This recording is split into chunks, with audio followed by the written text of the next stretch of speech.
In electrolysis, electrolytic cell which change electrical energy into chemical energy. So you have a comparison with the chemical cell which change chemical energy into electrical one. Okay, so the electrolytic cell may be considered as a reverse version of the chemical cell. Now here shows a typical one.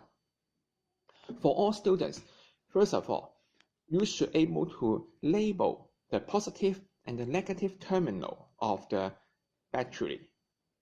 And the second statement you're going to remember is the electron flow direction is from the negative one to the positive one. Next, we are going to have a revision on the definition of the oxidation and reduction. In the place that lost electron, they undergo oxidation, and it is what we call the anode. In the place where gain electron, this is considered as reduction, and we call them cathode. Now, everyone should pay attention is the meaning of electrolyte. Here shows it's a substance that conduct electricity in molten state or in aqueous solution, and most important is they decompose during the conduction. So the aqueous solution of ionic compound or the acid or alkaline solution is a good choice for electrolyte. Now this animation shows, now with the electrons move, okay, in a dilute sodium chloride solution. Here we can find that in this solution we have several mobile ions, sodium ion, chloride ion, okay, and from the ionization of water, which is hydrogen ion and hydroxide ion. So due to the opposite charge will attract to each other, the sodium ion and hydrogen ion will move to the negative electrode, where the chloride ion and hydroxide ion will move to the positive electrode. Okay, here shows when electron moves, then the ion with positive charge move towards the electrons. The ion with negative charge move away. So here we introduce a very important rule called preferential discharge.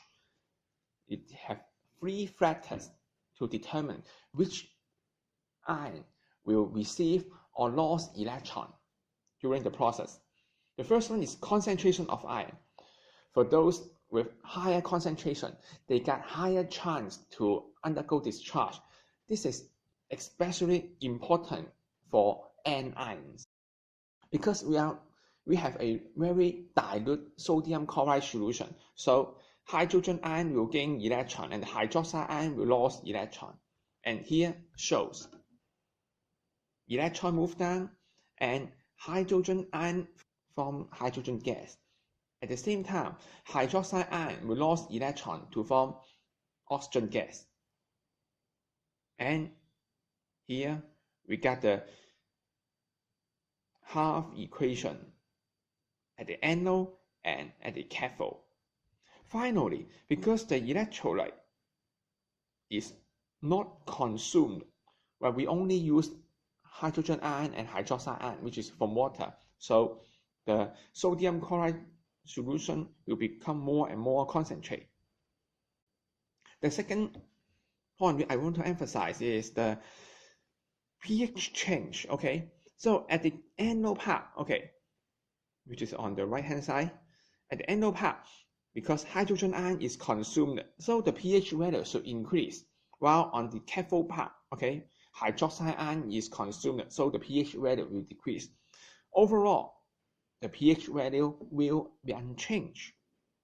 Now, next one is the position of electrochemical series. Only strong oxidizing agent or reducing agent will be discharged during the process. Okay, so here shows we have a concentrated magnesium bromide solution. At the cathode part, which undergoes reduction, magnesium is more reactive than hydrogen, so magnesium will not form because magnesium ion is a weaker oxidizing agent. But at the anode part, as I mentioned before, the concentration will galvanize more. Okay, so bromide ion will be considered in the process. They will lost electron to form bromine.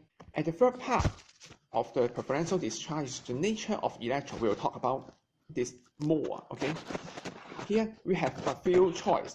First of all, let's consider copper-2 sulfate with inert electrodes. So with electron flow, the copper cathode will increase in size because they gain electron to form copper metal. But the anode part, colorless bubble will form, which is oxygen gas. And finally, because copper-2 ion is consumed, so the color of the solution fades.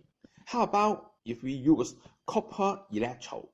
Well, in the last elimination, we use inert electrode, but this time we use copper electrode, okay? On the right-hand side of the elimination, okay, the copper electrode will gain electron, and the copper-2 ion in the solution receive electron to form copper metal.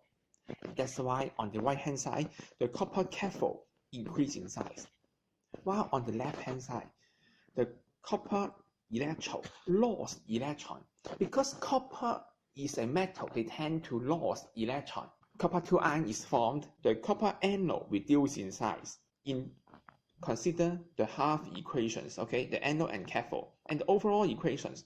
First of all, we can cross out the copper metal, then is copper-2 ion, and finally is the electron number. So there's nothing changed in the overall equation, and we can see because the concentration of copper-2 ion is unchanged, so the color intensity will have no change too. The second part is the electrolysis of sodium chloride solution, concentrated one, okay, with mercury electrode. For the left-hand side, easy.